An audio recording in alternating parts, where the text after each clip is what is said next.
So the learner shall be able to identify the policy guidelines on compensation, wages, and performance appraisal. Part of compensation is pay and benefits, which has vital roles in attracting and retaining valued employees in general. Considerable attention is given to compensation because it compasses around two-thirds of the cost operating a business enterprise. Even during downsizing, valued employees are recruited and retained through dealing with benefits. Okay, here are the examples of compensation and wages. So the first one is piecework. It is a compensation system where employees are paid based on the number of units they produce or tasks they complete, rather than receiving a fixed salary or hourly wage. Each piece of work complete earns a set of amount, incentivizing productivity. It's commonly used in manufacturing, agriculture, and other industries where output can be easily quantified. So the next one is sales commission. It refers to a form of compensation where employees receive a percentage of the sales revenue they generate. It's commonly used in sales roles where individuals earn a commission for each sales they make. The commission amount is typically based on a predetermined percentage of the sales price, providing an incentive for employees to maximize sales and revenue. Next is profit sharing. It is a compensation arrangement where a portion of a company's profits is distributed to its employees. This distribution is usually based on a predetermined formula or percentage of profits. It's a way for companies to incentivize employees to work towards the company's success and align their interests with the company's profitability. Profit sharing can be distributed as cash bonuses, additional benefits, or contributions to retirement accounts. Next is Employee Stock Ownership Plan or ESOP. It is a program through which a company provides its employees with ownership interest in the company by issuing them shares of stock. Employees typically receive these shares as part of their compensation package, often as an additional benefits beyond their salary or wages. ESOPs can be structured in various ways, but the ultimate goal is to give employees a take in the company's performance and success, fostering a sense of ownership and alignment of interest between employees and the organization. The last one is stock options. These are a form of compensation that gives employees the right to purchase a specific number of shares of their company stock at a predetermined price within a set time period. This predetermined price is usually set at the current market price at the same options are granted, known as the exercise or strike price. Employees can exercise their options after a vesting period, during which they must continue to work for the company. If the company's stock price rises above the exercise price, employees can buy the stock at the lower price, potentially realizing a profit when they sell the shares at the market price. Stock options are a way for the companies to attract and retain talents by offering employees the opportunity to share in the company's growth and success. Now let's talk about pay structure. So the first one is hierarchical pay structure. It refers to a compensation system where employee salaries or wages are determined based on their position within the organizational hierarchy. Typically, higher ranking or more senior positions receive higher compensation compared to lower ranking or junior positions. This structure reflects the organization's hierarchy and is often based on factors such as job, responsibilities, skills required, experience level, and seniority. It's a common approach used by many organizations to establish a clear and structured framework for compensation. The second one is compressed pay structure. It refers to a compensation system where there is a smaller difference in pay between lower level and higher level positions within an organization. In a compressed pay structure, the salary or wages range is narrowed, reducing the gap between the entry level and executive level pay.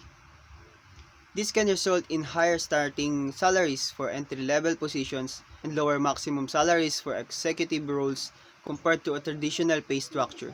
The aim of compressed pay structure is often to promote fairness and reduce pay inequalities within an organization. So next, let's talk about types of compensation. The types of compensation discussed in the provided text include wages, salary, bonuses, incentives, variable pay, job evaluation, and stock ranking. Wages are payments made to employees based on an hourly basis or the amount of work produced. Salary, on the other hand, is an annual payment that is not directly tied to work produced or hourly work. Bonuses and incentives are provided to employees in addition to their salary to supplement their compensation. Job evaluation is the process of ranking jobs based on their content to determine their value compared to other jobs. Factors such as education, skills, mental demands, and physical demands are considered in job evaluation. The total weights assigned to these factors determine the value of a job and consequently the compensation for that job. Stock ranking is an approach to variable pay where managers rank each employee within a group and contribute raises and bonuses accordingly. The employee ranked number 1 receives the largest share of raise or bonus, while even the employee ranked 25th may still receive a raise or bonus if they meet the job standards. Overall, these types of compensations are used by the employers to attract and retain competent employees while remaining competitive in the market. Magtatampo ka pa kaya kung ako yung susuyo sa'yo?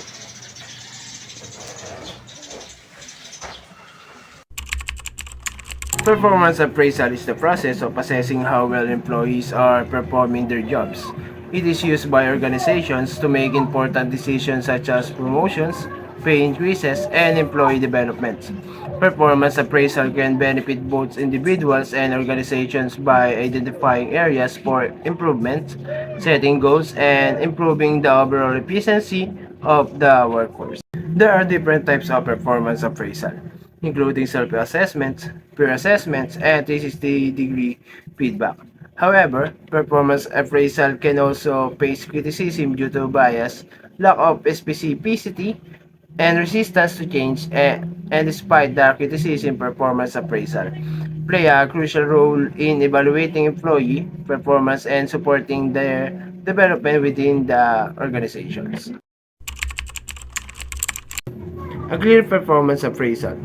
A performance appraisal is a systematic and periodic process of measuring an individual's works performance against the established requirements of the job. The next is the standard must be equally applied. The standard must be equally applied is a fundamental principle ng fairness at justice. Ito din ang nag-ensure na dapat ang pagtrato sa lahat ay pantay-pantay na at walang discrimination. The next is the appraisal must be reviewed. The appraisal that must be reviewed should be a comprehensive and fair assessment of an individual performance, providing feedback, setting goals, at ito ay sumusuporta sa mga empleyado para sa kanilang pagde-develop. And it is an essential tool for organizations to effectively manage and enhance employee performance. And the next is the appraisal must be a tool for development. The appraisal process can serve as a powerful tool for employees development sa pamamagitan ng pagbibigay ng feedback and ng setting goals, identifying development needs, supporting career planning, offering training opportunities, providing ongoing coaching, and contributing to succession planning efforts. When used effectively, appraisal can foster for a culture of continuous learning and improvement within the organizations. And the next is the appraisal must allow for employee feedback. Allowing for employee feedback in the appraisal process promotes transparency, engagements, ownerships, and fairness. It empowers employees, enhances accuracy, and contributes to the overall development and satisfactions within the organizations. And the next is the appraisal must include an action plan. Including an action plan in the appraisal process demonstrates a commitment to employee development and provides a roadmap for improvements. It enhances clarity, accountability, and focus ultimately to leading enhanced performance and growth for the employee and the organization as a whole. What is a phrase? A phrase refers to the process of evaluating and assessing an individual's jobs performance, it involves assessing how well an employee is meeting the established requirements and expectations of their jobs. The appraisal process considers various factors such as skills, knowledge, productivity, communications, teamwork, and overall job performance.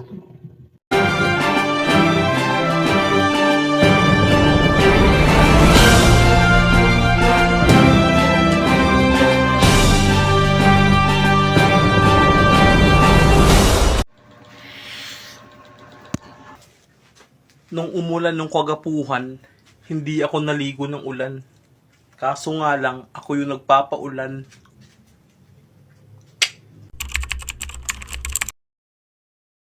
Learning objective. The learner shall be able to discuss the importance of employee relation. The employee must be share a good report with each other and strive hard to realize and goal of the organization. They should complement each other and work together as a single unit.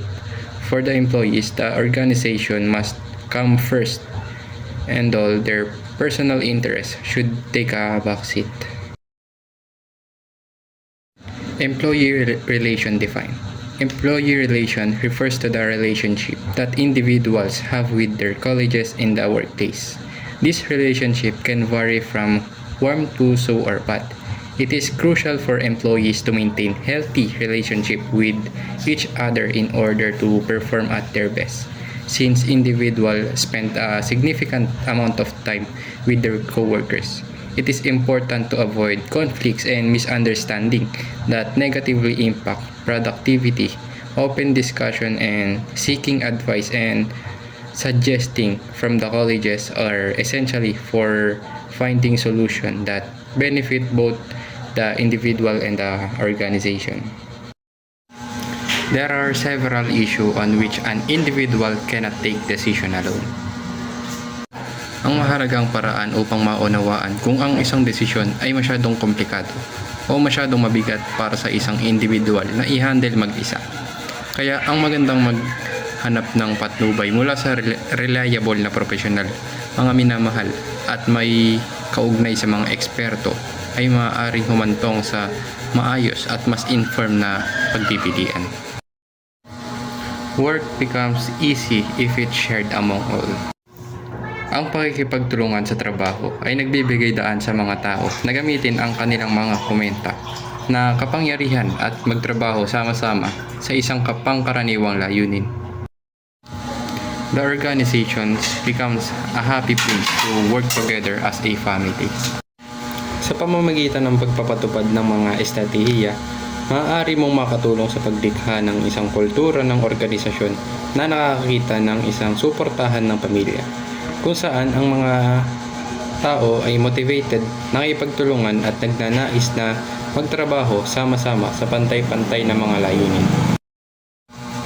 A individual feels motivated in the company of others whom he can trust and fall back on whenever needed. Ang motivation ay nakakatulong upang makamit mo ang iyong mga career goals. Kapag motivated, mas maaari kang magpakita ng dedikasyon at ibigay ang iyong best na maaaring magbunga ng pagkakataon para sa pagpatuloy ng pag-unlad. Healthy employee relation also discourage conflict and fights among individuals. Kapag may mabuting ugnayan sa pagitan ng mga empleyado, mas magiging produktibo sila at mas mabilis na nilang maisagawa ang kanilang mga tungkulin. Nagkakaroon sila ng sense of belongingness sa kumpanya. Next, a healthy employee relation reduces the problem of absenteeism at the workplace. Mahalaga ang pagkakaroon ng healthy at mas mabuting relasyon sa pagitan ng empleyado at mga management dahil ito ay maaaring mabawasan ang problema ng absenteeism sa lugar ng trabaho. Kaya nga, ang pagpapatupad ng healthy at mas mabuting relasyon sa lugar ng trabaho ay napakahalaga upang mabawasan ang problema ng absenteeism. It is wise to share a warm relation with fellow workers because no one will ever know when he needed them. Mahalaga magkaroon ng warm relation sa kapwa manggagawa dahil hindi natin alam kung kailan natin sila maaaring kailangan. Ito ay makakatulong upang magkaroon ng masaganang produktibong lugar ng trabaho.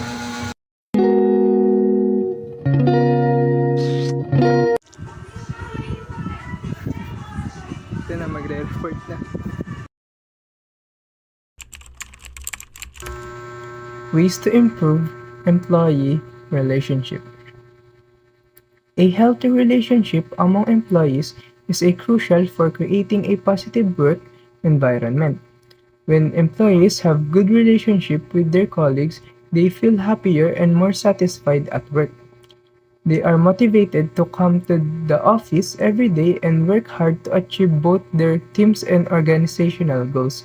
It is the responsibility of management to foster and healthy employees' relationship in the workplace to maximize the potential of each individual. While competition is necessary, it should not lead to negativity or animosity among employees. Number 1. Involve organizational member. Dito naman, ipinapaliwanag na dapat ang isang individual ay dapat magtalaga ng mga responsibilidad ayon sa kanyang interes at mga responsibilidad. At dapat nilang magustuhan ang anumang ginagawa nila, kung hindi ay mauuwi lamang ito sa mga pakikipag-away sa mga nakakataas at sa kanilang kapwa manggagawa. Number 2. Encourage individuals to share their work to each other.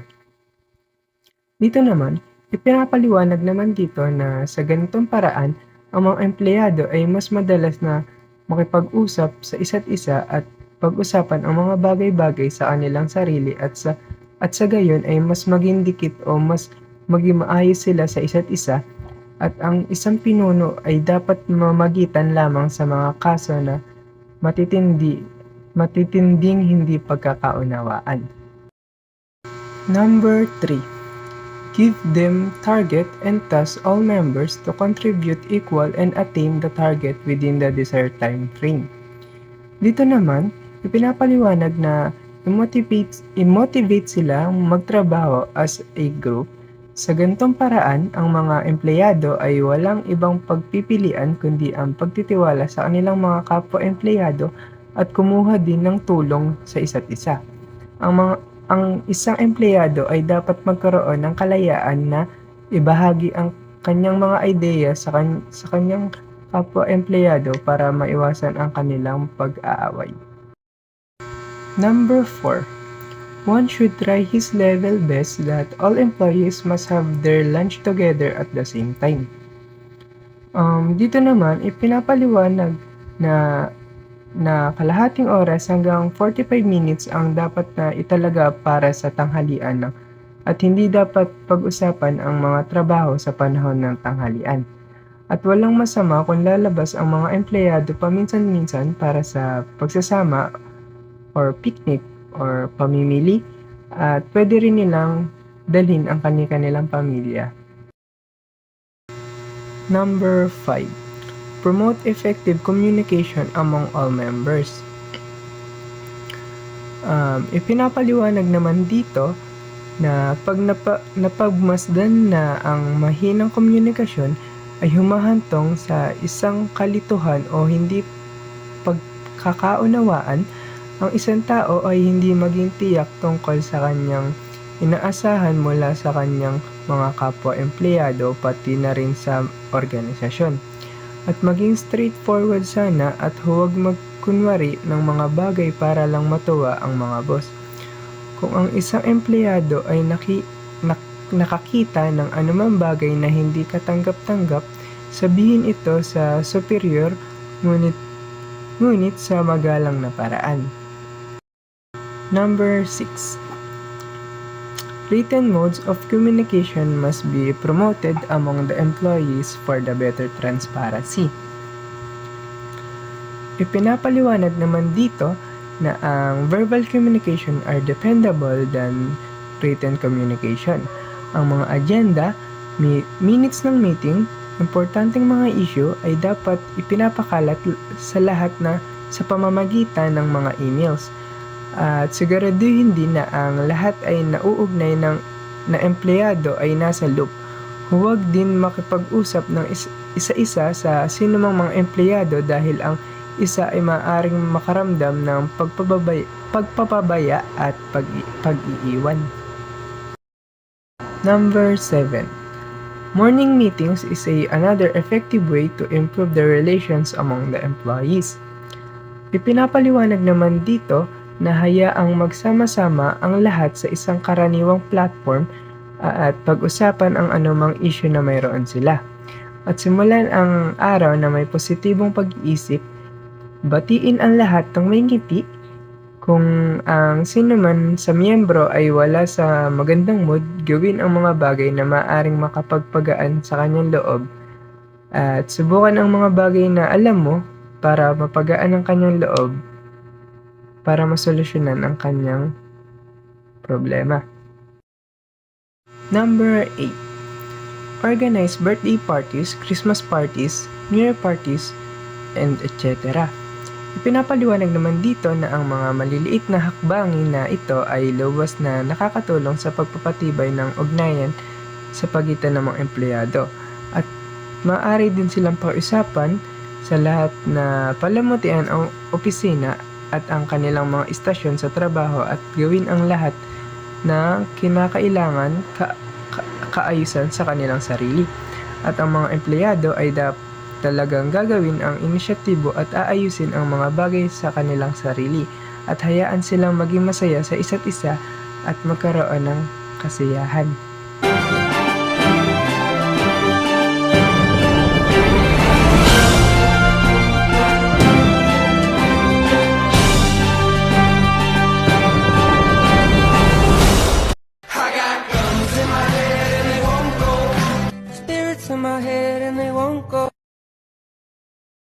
Employee movements give the employee a chance to expand his skills and network with a new circle of employees and customers. A movement is also an opportunity for an employee to expand his path of opportunities. A movement provides experience in other area of an employee's current department or in a new department with the business. It is more often available than a promotion because employees occupy each successive layer as they promoted up the organization chart. The nature of employee movements. A movement is a horizontal or lateral transfer of an employee from one job section, department, ship, plant, or position to another similar or another place where his salary, status, and responsibility are unchanged.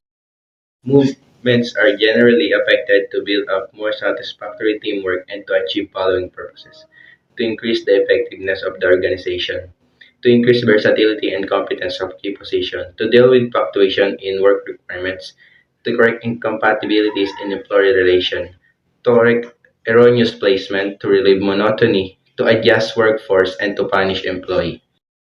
Several reasons for employee movements, which are to avoid favoritism and nepotism, to avoid gaining capacity of influencing egocentrism, to avoid monotony in the work of employee, to make an employee accountable to his seat so as not to find mistake by his successor, so as to find excess dependency on particular employee, otherwise may affect the purpose of hierarchy and lose control over subordinates, to create transparency among the employee and their work. It limits taking advantage and sole control over the seats or selection, to avoid unnecessary influence on others for their own advantage, to make conversant of different seats work, to maintain healthy relationship in between all staff members, to retain harmonious environment, to avoid unnecessary disputes. Advantages and disadvantages of employee movements. A movement provides career path for an employee when a promotion is not available. It provides advantages for an employee. In a movement, the employee achieves new knowledge and skills by carrying out a different job that needs new skills and offers slightly different responsibilities. 2. Conquer boredom and dissatisfaction with his current job by having a new different job with small changes in responsibilities and tasks. 3. obtain a new challenge, an opportunity for the employee to expand his accomplishment, contact impact, and potentially influence different aspects of the workplace and organization. 4. Experience an adjustment of scene and work environment which challenges the employee to get used to and learn to manage change.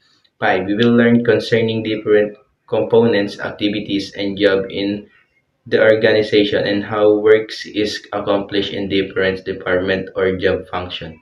This will build his organizational knowledge and ability to get things done. 6. Practices for a promoting or broader organizational role by expanding his skill set and responsibilities and gain broader knowledge about the total organization. 7. Achieve visibility with a new group of coworkers and managers visibility for a good employee carries possible opportunities. 8.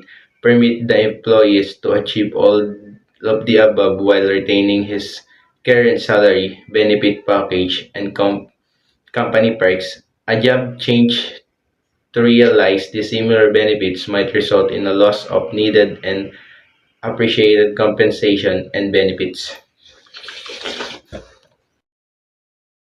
Movements, production movement, replacement movements, versatility movement, shift movements, remedial movement, and miscellaneous movements. Ang production movement ay tumutukoy sa paggalaw ng mga empleyado sa kabuuang production o gawain ng isang kumpanya. Ito ay maaaring tumutukoy sa pagbabago sa trabaho, pagpapalit ng posisyon o anumang activity na may kinalaman sa pagpapalawak ng production o pagpapabuti ng proseso ng trabaho. Ang replacement movement ay isang konsepto na sakop ng isang human resources management kung saan ang isang empleyado ay inaalis o pinapalitan sa kanyang posisyon at pinalitan ng isang empleyado. Ito ay maaaring mangyari dahil sa pag-alis ng empleyado tulad ng pagre-retiro, pagre-resign o pagtatapos ng kontrata o dahil sa pagka-promote ng empleyado sa ibang posisyon. Ang versatility movement ay tumutukoy sa kakayahan ng isang empleyado na magampanan ng iba't ibang tungkulin o responsibilidad sa loob ng kanilang trabaho. Sa madaling salita, ito ay tumutukoy sa pagiging adaptable at flexible ng isang empleyado. Shift movements. Ito naman ay pagpalit ng empleyado mula sa isang shift sa trabaho patungo sa isa pang shift. Ito ay karaniwang ginagamit sa mga negosyo, kumpanya o industry na go-operate ng 24/7 tulad ng call center, hospital at manufacturing plants. Ang shift movement ay maaaring dahil sa pagbabago ng oras ng trabaho, pagbabago ng pagkakasunod-sunod ng trabaho o paglipat sa iba't ibang trabaho o departamento ng isang empleyado. Ang remedial movement naman ay ang mga hakbang o aksyon na sinasagawa ng isang empleyado upang maayos o maresolba ang anumang issue o problema sa kanilang trabaho. Ito ay nagpapakita ng pagtanggap ng feedback, pagpapahalaga sa training, o pagpakita ng kahusayan sa pagganap ng tungkulin. At huli, miscellaneous movement. Ito ay tumutukoy sa mga pagkilos o paglipat na hindi sakop sa kategory gaya ng retirement, promotion, endo, etc. Kundi ito ay tumutukoy sa mga pagbabago tulad ng mga pagbabago sa trabaho, responsibilidad o posisyon na hindi saklaw ng mga pangunahing kategorya na tinutukoy naman sa replacement movement. Employee movement policy. A good movement policy should 1. Specifically clarify the types of movement and the condition under which this will be made. 2. Locate the authority in some officer who may initiate and implement movements. 3. Indicates whether movements can be made only with a subunit or also between departments, division, or plants. 4. Indicate the basis for movements such as whether it will be based on seniority or in skill and competence or any other factor. 5. Decide the rate of pay to be given to the person subject for movement. 6. Inform personally the pack of movements the person concerned will be in advance. 7. Be in writing and duly communicated to all concerned. 8. Not be made frequently and not for the sake of movements only.